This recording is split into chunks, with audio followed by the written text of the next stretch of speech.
നമസ്കാരം. പുതിയ വീഡിയോയിലേക്ക് സ്വാഗതം. നൂല് കെട്ടുപിണഞ്ഞ് ജാമായ ഉഷാജനോം സ്വിംഗ് മെഷീൻ എങ്ങനെയാണ് ക്ലിയർ ചെയ്തെടുക്കുന്നതെന്ന് കാണിക്കുന്ന ട്യൂട്ടോറിയലാണ് ഇന്നത്തെ വീഡിയോ. ശരി, നമുക്ക് വീഡിയോ നോക്കാം. സ്വിംഗ് മെഷീനുകൾക്ക് ഉണ്ടാകുന്ന ഒരു പ്രധാന പ്രശ്നമാണ് ഇന്ന് നമ്മൾ നോക്കുന്നത്. കണ്ടോ, ഈ സൂചി ഇപ്പോൾ ഇവിടെ സ്റ്റക്കായിരിക്കുക. നമുക്കിങ്ങനെ അനക്കാനോ സൂചി നീക്കാനോ സാധിക്കില്ല. അതുപോലെ നമ്മൾ ഇവിടെ തിരിച്ചാലും തിരിയത്തില്ല. ഇങ്ങനെ സ്റ്റക്കായി പോകുന്ന മെഷീൻ എങ്ങനെയാണ് ക്ലിയർ ചെയ്തെടുക്കുന്നതെന്ന് നമുക്ക് നോക്കാം. അതിനാദ്യമായിട്ട് ചെയ്യേണ്ടത് നമുക്ക് ഈ സൂചി ഇവിടെ നിന്ന് ഊരിയെടുക്കണം. ഇങ്ങനെ തന്നെ വെച്ച് നമുക്ക് സ്ക്രൂ അഴിക്കാം.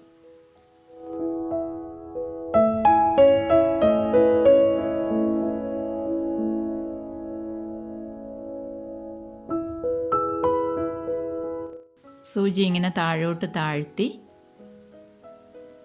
ഇങ്ങനെ ഊരിയെടുക്കാം. അതിനുശേഷം നൂല് ഇങ്ങനെ കട്ട് ചെയ്ത് മാറ്റാം. ഇനി അടുത്ത് ചെയ്യേണ്ടത് സിസേഴ്സ് ഉപയോഗിച്ച് ഹൂപ്പ് ഇങ്ങനെ പൊക്കി പിടിച്ച് അടിവശത്തുള്ള ത്രെഡ് ഇതുപോലെ കട്ട് ചെയ്യും. ഇങ്ങനെ ഹൂപ്പ് അങ്ങ് മാറ്റാം. കണ്ടോ, ഇത്ര അധികം നൂലുകൾ ഇവിടെ സ്റ്റക്കായിരിക്കുന്നതുകൊണ്ടാണ് ഇതിങ്ങനെ സ്റ്റക്കായിരിക്കുന്നത്. ഇനി നമുക്കതിനെ ക്ലിയർ ചെയ്താൽ മാത്രമേ നമുക്കിനി മെഷീൻ വർക്ക് ചെയ്യിക്കാൻ പറ്റുള്ളൂ. ഇപ്പോഴും വീല് തിരിക്കുമ്പം വീലും മെഷീനും അനങ്ങാതെ തന്നെയാണ് ഇരിക്കുന്നത്. നമുക്കത് ക്ലീൻ ചെയ്യാം. എക്സ്റ്റൻഷൻ ബോർഡ് ഊരി മാറ്റാം.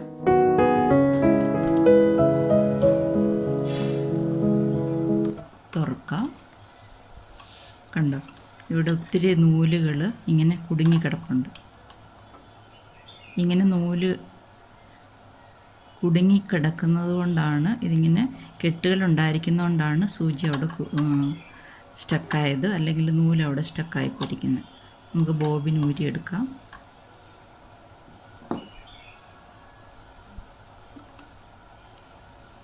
നൂലുകൾ ഇഷ്ടംപോലെ നൂല് ഇവിടെ കിടപ്പുണ്ട്. വേണ്ട, ഈ നൂലെല്ലാം ഇവിടെ കുടുങ്ങി കിടക്കുന്നതുകൊണ്ടാണ് ഇത് സ്റ്റക്കായിരിക്കുന്നത്. നമുക്കിതൊക്കെ ക്ലീൻ ചെയ്യണം.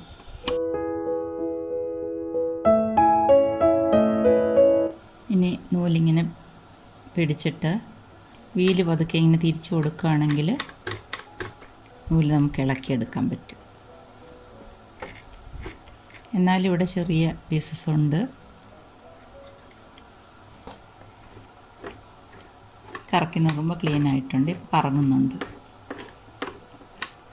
ഇനി ഇതുപോലെയുള്ള ഒരു ബ്രഷ് ഉപയോഗിക്കുന്നത് നല്ലതാണ്. കണ്ടോ, ഇതിൻ്റെ ബ്രിസ്റ്റിൽസിന് നല്ല നീളമുണ്ട്. ഇത് ഡൈ ചെയ്യാൻ ഉപയോഗിക്കുന്ന ബ്രഷാണ്. പക്ഷേ ഇതിൻ്റെ ബ്രിസ്റ്റിൽസിന് നല്ല നീളം ഉള്ളതുകൊണ്ട് ഞാൻ ഇങ്ങനത്തെ ഒരെണ്ണം വാങ്ങി വെച്ചതാണ്. ഇങ്ങനത്തെ ഒരു ബ്രഷ് വാങ്ങി വെക്കുന്നത് നല്ലതാണ്. ഇതുപയോഗിച്ച് നമുക്ക് ക്ലീൻ ചെയ്യാം. എംബ്രോയ്ഡറി ചെയ്യുമ്പോൾ ഒത്തിരി പൊടി ഇതിൻ്റെ ഉള്ളിലെല്ലാം കയറിയിരിക്കും. അങ്ങനെ ഇരിക്കുമ്പോൾ വേഗം തന്നെ മെഷീൻ സ്റ്റക്കാവാൻ സാധ്യതയുണ്ട്. അതുകൊണ്ട് ഇതുപോലെ നീളമുള്ള ബ്രഷ് ഉപയോഗിച്ച് ഇങ്ങനെ ക്ലീൻ ചെയ്യുന്നത് നല്ലതാണ്. പൊടിയൊക്കെ നന്നായിട്ട് ഇതുപോലെ തുടച്ച് കളയാം.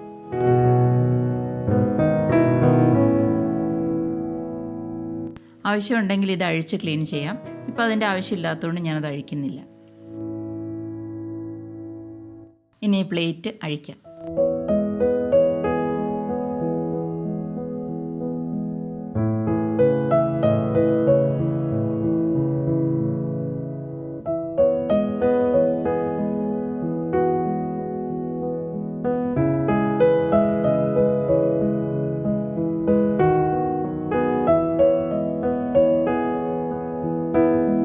കണ്ടോ, ഇവിടെ എല്ലാം ഒത്തിരി പൊടിയുണ്ട്.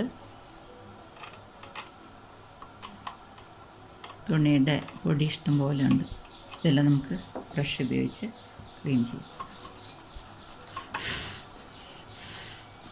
ചെറിയ നൂലിൻ്റെ പീസുണ്ട്. ഇതെല്ലാം നമുക്ക് ബ്രഷ് ഉപയോഗിച്ചതുപോലെ നല്ല വൃത്തിയായിട്ട് ക്ലീൻ ചെയ്യാം.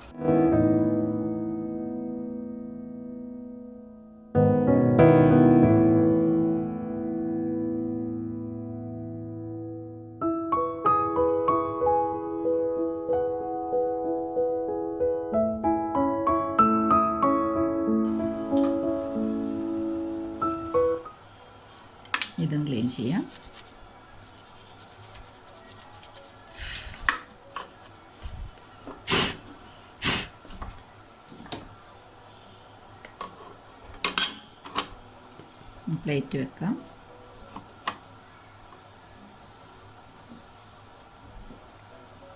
സ്ക്രൂ ചെയ്യാം.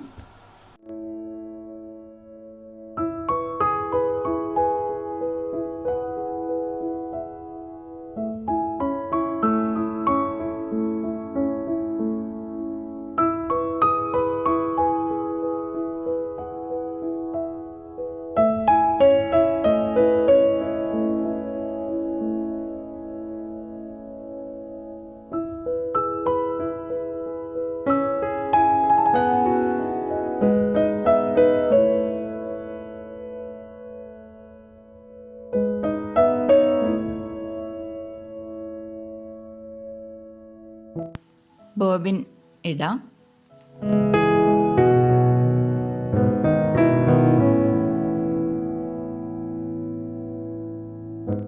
ഇനി ലിഡ് ക്ലോസ് ചെയ്യാം. എക്സ്റ്റൻഷൻ ബോർഡ് വെക്കാം.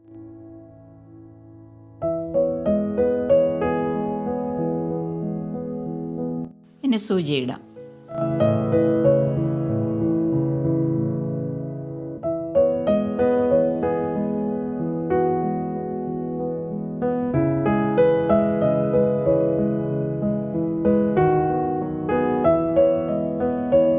നൂല് കോർക്കാം.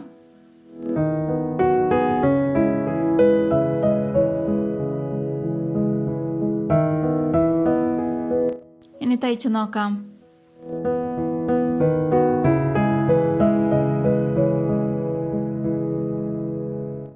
ഇതാ കണ്ടോ, ശരിയായി തയ്ക്കാൻ തുടങ്ങി. വീഡിയോ നിങ്ങൾക്ക് ഇഷ്ടപ്പെട്ടു എന്ന് കരുതുന്നു. ഇഷ്ടപ്പെട്ടുണ്ടെങ്കിൽ തീർച്ചയായിട്ടും ലൈക്ക് ചെയ്യണം. ചാനൽ ആദ്യമായിട്ട് കാണുന്നവരും സബ്സ്ക്രൈബ് ചെയ്തിട്ടില്ലാത്തവരും സബ്സ്ക്രൈബ് ചെയ്യാനായിട്ട് ഓർപ്പിക്കുന്നു. കമൻറ്റ് ചെയ്യണം. സംശയം ചോദിച്ചാൽ തീർച്ചയായിട്ടും ഞാൻ മറുപടി നൽകുന്നതാണ്. വീണ്ടും മറ്റൊരു നല്ല വീഡിയോയുമായിട്ട് കടന്നു വരാം. നന്ദി.